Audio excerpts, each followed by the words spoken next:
नमस्ते सभी को, मैं दीपिका जैन। आज हम सभी कक्षा 7वीं के पार्ट 9 के प्रश्नोत्तर हल करेंगे। यहाँ पर पहला प्रश्न दिया है, एक पदेन उत्तरम लिखत, यानी एक शब्द में उत्तर लिखिए। पहला है दीपेशः कम ग्रामम। दीपेश जो है वह कौन से गांव भ्रमणार्थम घूमने के लिए अगच्छत यानी गया। दीपेश नाम का जो लड़का है वह कौन से गांव घूमने के लिए गया, तो रामपुर ग्रामम। रामपुर जो गांव है उसके अंदर वह घूमने के लिए गया था। दूसरा प्रश्न है ग्रामीणाम व्यवहार। गांव वालों का व्यवहार कथम अस्ति, कैसा है। गांव वाले जो है उनके साथ जो व्यवहार करते हैं वो कैसा है, तो सरल। सरल है, च यानी और प्रेम पूर्ण, और प्रेम पूर्ण है। सरल है और प्रेम पूर्ण है। तीसरा है देशस्य आधारकः। देश का आधार कौन है, तो देश का आधार कौन है, ग्रामः देश का आधार है। चौथा है देशो उन्नति ही। देश की उन्नति कुत्र सन्निहिता, किस में समाई हुई है। देश की उन्नति किस में समाई हुई है, तो ग्रामो उन्नतौ। गांव की उन्नति में ही देश की उन्नति समाई हुई है, ग्रामो उन्नतौ। पांचवा है दीपेशस्य छात्रावास। दीपेश नाम का जो लड़का है उसका छात्रावास कस्मिन नगरे अस्ति, कौन से नगर में है, तो इंदौर नगरे, इंदौर नगर में उसका छात्रावास है। इसके बाद प्रश्न नंबर दूसरा है एक वाक्यन उत्तरम लिखत। एक वाक्य में उत्तर लिखिए। पहला प्रश्न है इसमें ग्रामम परितः, गांव के चारों ओर किम किम अस्ति, क्या क्या है। गांव के चारों ओर क्या क्या है, तो इसका उत्तर जो है आपके पाठ के अंदर आया है, गांव के चारों ओर क्या क्या है। तो यहाँ पर दिया हुआ है गांव के चारों ओर क्या क्या है। यहाँ पर आएगा, आपको प्रश्न में से कुछ नहीं लिखना है, डायरेक्ट यहीं से लिखना है, इस जगह से। ग्रामम परितः, गांव के चारों ओर, कृषि भूमि, गोचारण भूमि, विभिन्न वृक्षाश्च संति। गांव के चारों ओर कृषि भूमि है, गोचारण भूमि है और विभिन्न वृक्ष है। तो यहाँ पर जो ये इस तरह से बना हुआ है, ये आधा श है, श शक्कर वाला आधा, ये विसर्ग में बदल जाएगा वृक्षा, और ये च चम्मच का अलग हो जाएगा। तो इसको इस प्रकार से भी लिख सकते हैं, विभिन्न वृक्षा, विसर्ग लगा के, और च चम्मच का अलग, वृक्षा च संति। ये आपके प्रश्न नंबर पहले का उत्तर है। इसके बाद प्रश्न नंबर दूसरा दिया है,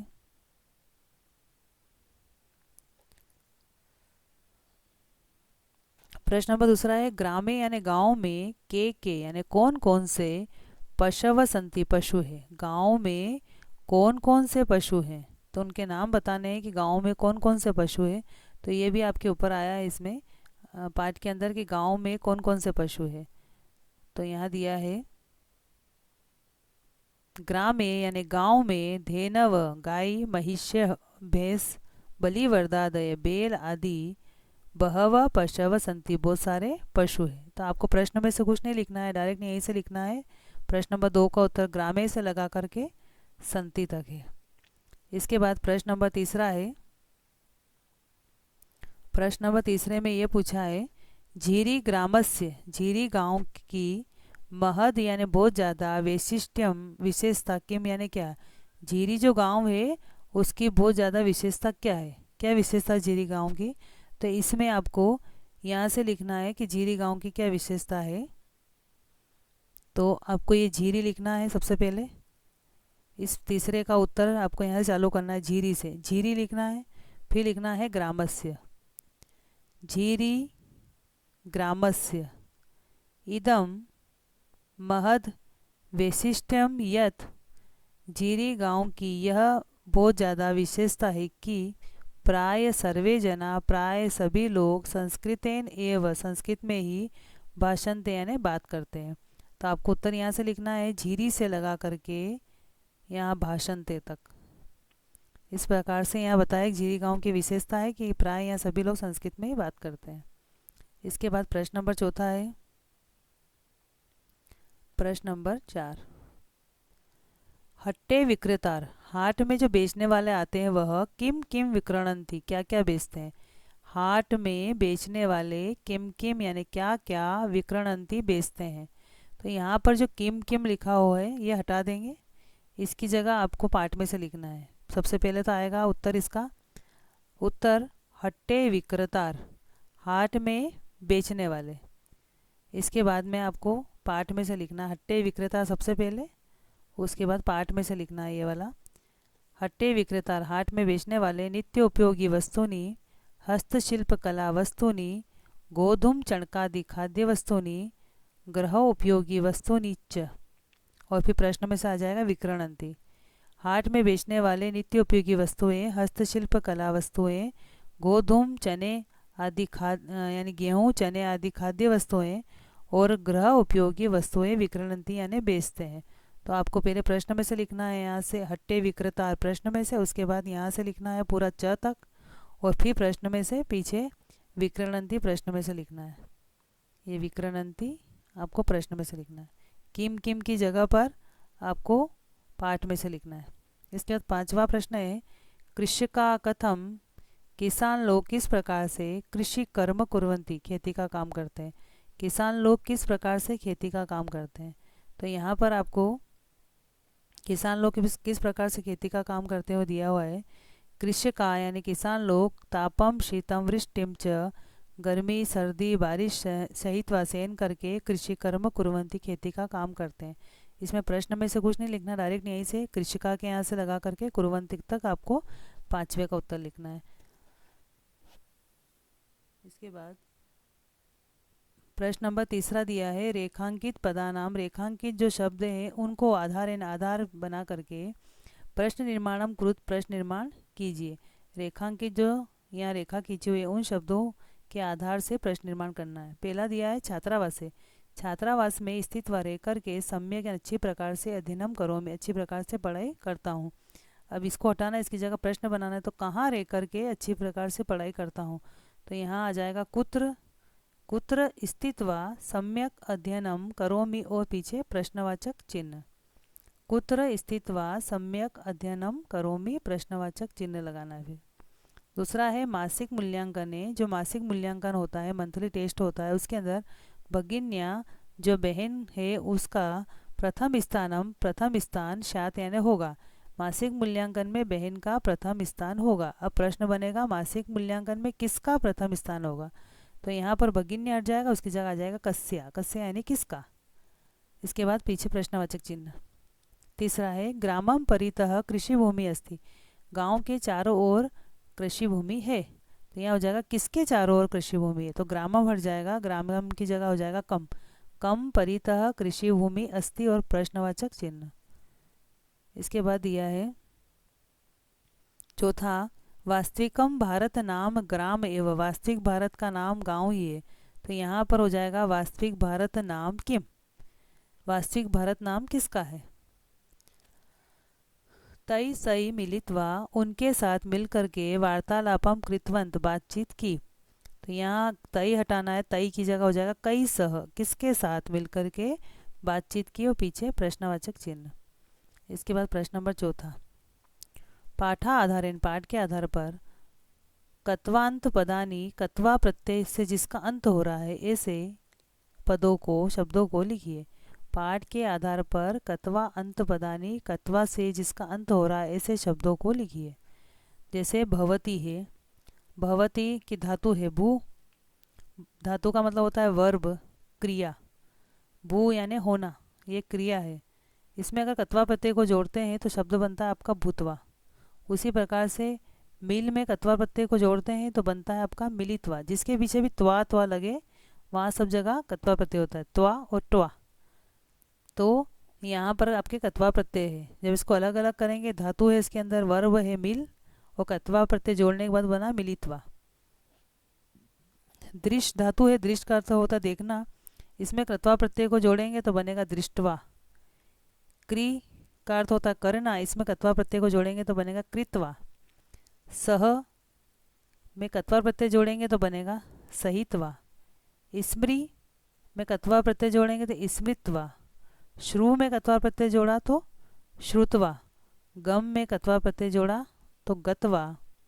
इसके बाद और है पठ में कत्वा प्रत्यय जोड़ा तो पठित्वा। इस प्रकार से जहाँ भी कत्वा प्रत्यय आता है उसमें पीछे त्वा आता है। इसके बाद उदाहरणा अनुगुणम, उदाहरण के अनुसार ल्यप, ल्यपंत यानी ल्यप से जिसका अंत हो रहा है ऐसे रूपाणी लिखत यानी रूपों को लिखिए। यहाँ पर आपको ल्यप प्रत्यय लिखना है। ल्यप प्रत्यय की पहचान होती है यहाँ कत्वा प्रत्यय और ल्य प्रत्यय दोनों का अर्थ एक ही होता है। ये कर के अर्थ में प्रयोग होता है, जैसे हो करके, जा करके, खा करके, पी करके, हंस करके। जैसे हम कहेंगे गतवा तो जा करके, खादित्वा तो खा करके। और ल्य प्रत्यय का अर्थ भी होता है करके।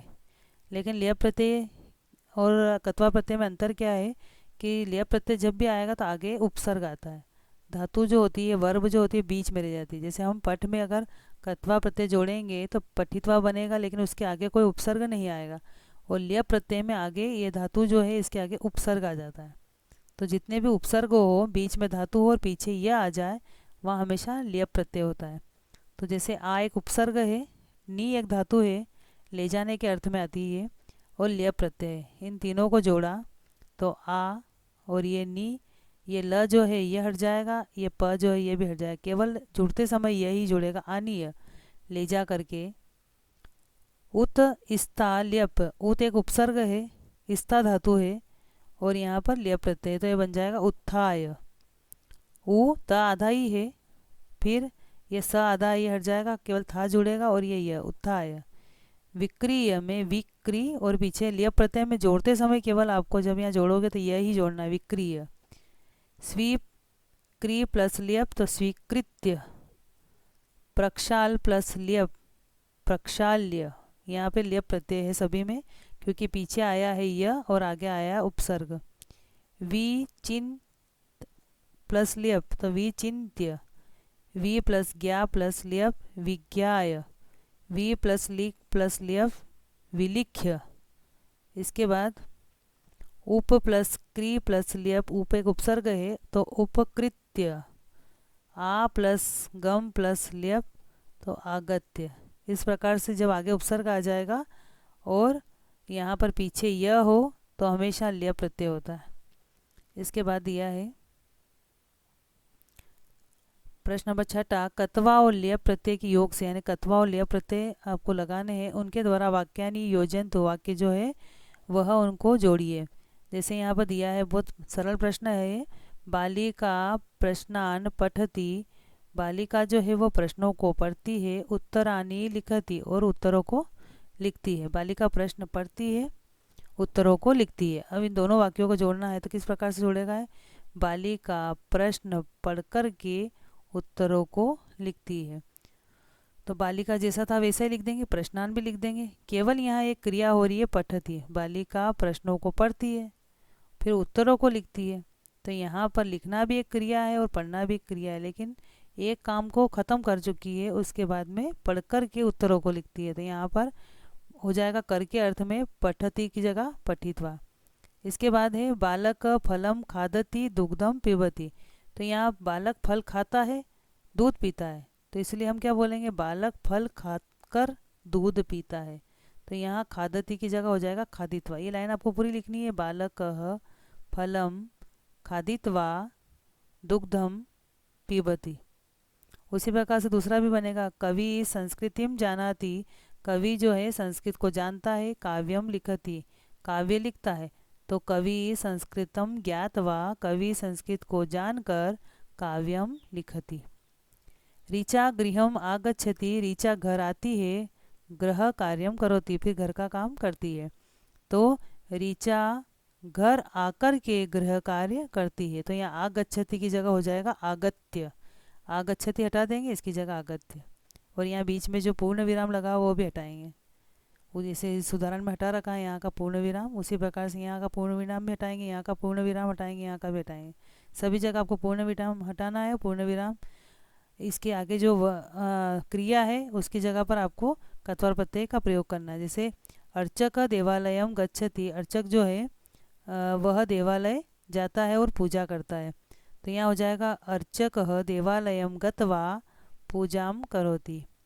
माता शाकानी आनीय, इसमें ल्य प्रत्यय है, आकर के। माता सब्जियों को ला कर के, नी यानी ले जाना, माता सब्जियों को ले जा करके पाकम करोति यानी भोजन करती है, भोजन बनाती है। तो यहाँ हो जाएगा माता शाकानी आनीय पाकम करोति। जनक प्रभाते उत्थाय, जनक यानी पिता जो है वह सुबह उठ करके योगा अभ्यास करते हैं। तो जनक प्रभाते उत्थाय योगा अभ्यासम करोति। दीपेश हस्तम प्रक्षालयति, दीपेश हाथ को प्रक्षाल करना यानी हाथ धो करके भोजनम करोति, भोजन करता है। तो दीपेश हस्तम प्रक्षाल्य भोजनम करोति, यह कत्वार प्रत्यय और लिय प्रत्यय हमेशा कर के अर्थ में आता है। इसके बाद दिया है समिधा मनसी विचंती, समिधा जो है मन में विचार करती है, लेखम लिखती वो लिखती है। यहाँ हो जाएगा समिधा मनसी विचिन्त्य लेखम लिखति, विचिन्त्य लेखम लिखति। आराधना स्नानम करोति पूजाम करोति, आराधना स्नान करती है पूजा करती है। यहाँ हो जाएगा आराधना स्नात्वा, यहाँ स्नानम करोति पूरा हट जाएगा। आराधना स्नात्वा पूजाम करोति, आराधना नहा करके पूजा करती है। तो स्नानम करोति पूरा हटेगा, इसकी जगह आएगा केवल स्नात्वा।